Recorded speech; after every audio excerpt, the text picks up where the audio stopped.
Alright, so today we're going to be fixing a mount.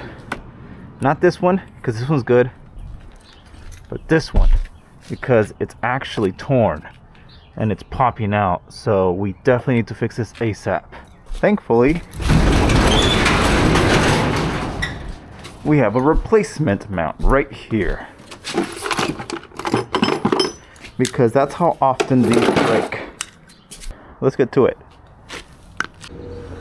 Alright, these are 13 millimeters.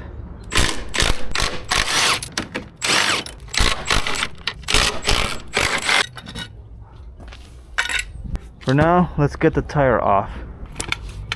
You'll definitely want to jack up the car, the block of wood.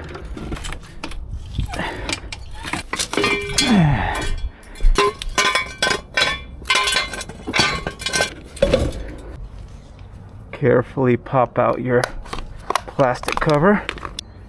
Use a 17 millimeter.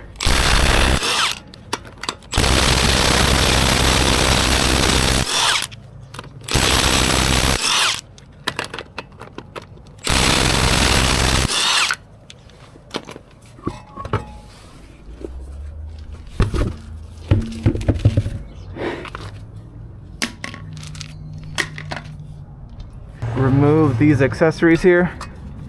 This is their brake line. This is your wheel speed sensor. Sometimes you need to use the flathead to help you along. There you go. Free and clear. You don't want to break these things. Alright. Inside is an 18. Outside is a 15, at least for this specific model. I'm not sure if it changed because I've upgraded at one point, but either way, that's what it is for me. I'm gonna go get my impact. 15.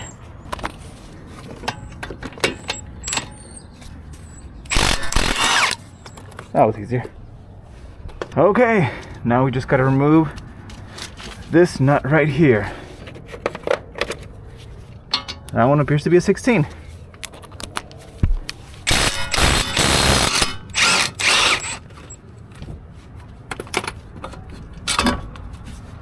All right, that came out. That was a 13. Just gonna hold it down there.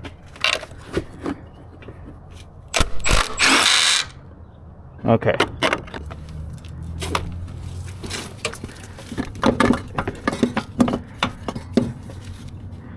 This guy is giving me trouble.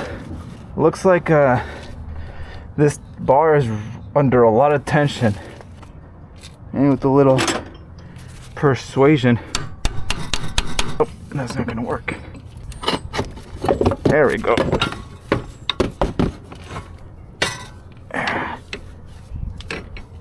That is not how you do things. We're gonna put this guy last. This is up. I don't think it matters, but it's there.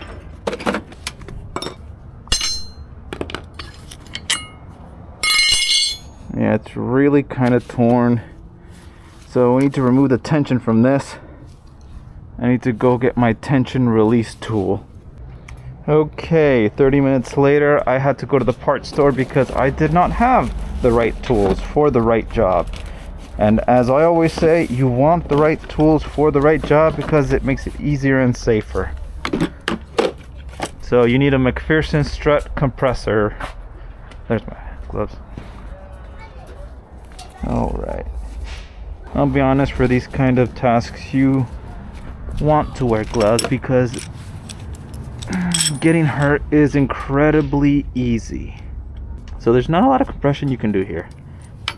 Usually it's just one or two.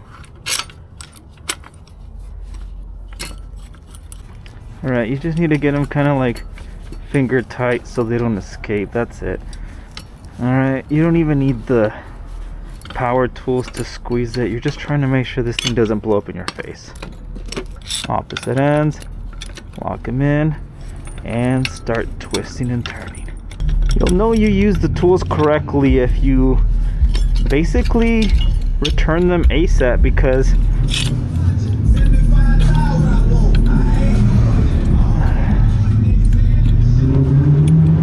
there we go. Nice and tight. I have no idea what my neighbors are doing, but sounds like they're having fun. Looks like we're gonna have to use the big boys.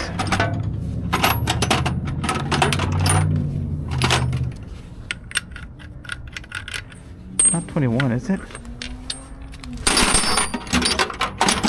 I swear I brought, there we go. Yeah, that's the one I bought.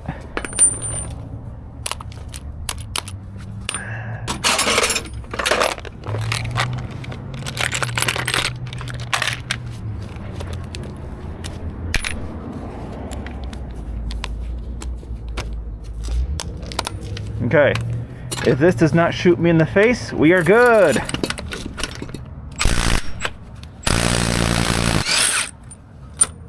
We survived. Look at that.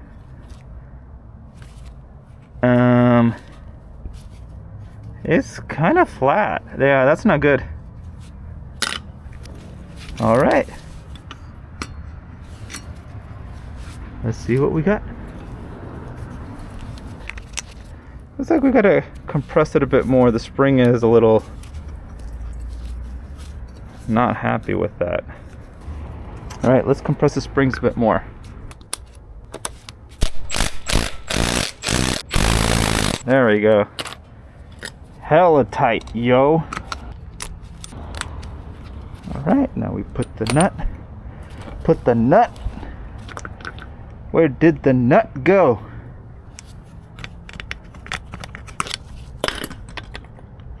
We don't want the old one, we want the new one.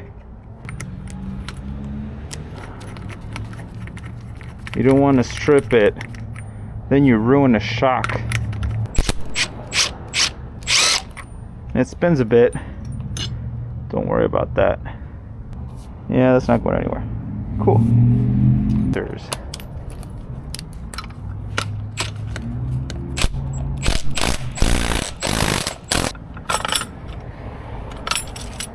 Always point away from your face to avoid imminent death.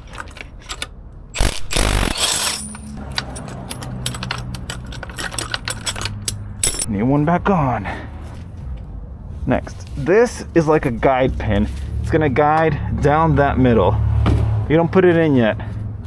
First, we're just going to slap this on there. I think that goes like this. I bought this a while ago to prevent mushrooming of the towers. The twin towers up here. Okay. I think it's like that. Alright, I'm gonna take off my helmet and then do it right. Okay, so you want to put the bolts on just loosely enough so you have some wiggle room down here. And now we're just gonna mount this bad boy into this hole. That's the tricky part. I wish I could have showed you, but basically I pointed it this way and then this was pointing that way and then I eased it in together. Do it and then you wiggle it in and it inserts itself and then you just push up. Once it's in there, you put in that 16mm bolt and it's through. Basically, it's easy and smooth sailing from here. Alright, I didn't show it, but basically I had to lift the other side of the car in order to get this linkage to drop down so this would fit. If anything, the correct way to do this from the start should have been to lift both sides of the car so both wheels are even, because if you lift one side, then this bar will be under tension and forcing itself up. And then basically, yeah, that's about it. Now we just need to tighten up those top nuts, but make sure we jack up this end so we're not putting too much pressure on those three tiny 13mm nuts. So we'll take our jack, and as you can see, we're kind of putting pressure up on those parts, and they're all the way up. All right, so we tighten the bolt here, and we tightened the bolts there. So now we just need to tidy up these cables. We can drop this. Should be good to go. All right, now we just put in these nuts. Yeah. We're gonna torque these in a second. All right, you see how it's no longer lifted? Yeah, that means it's fixed. In fact, that little taponcito should be nice and deep in there, just like this side. Yeah, we're good for now. All right, and you guys didn't believe I was actually going to torque it? Well, joke's on you. I am.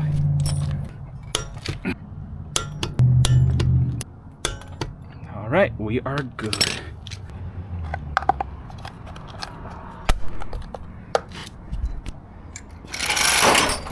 And we are ready for a test drive. Make sure you didn't leave anything here. No tools. It's clean.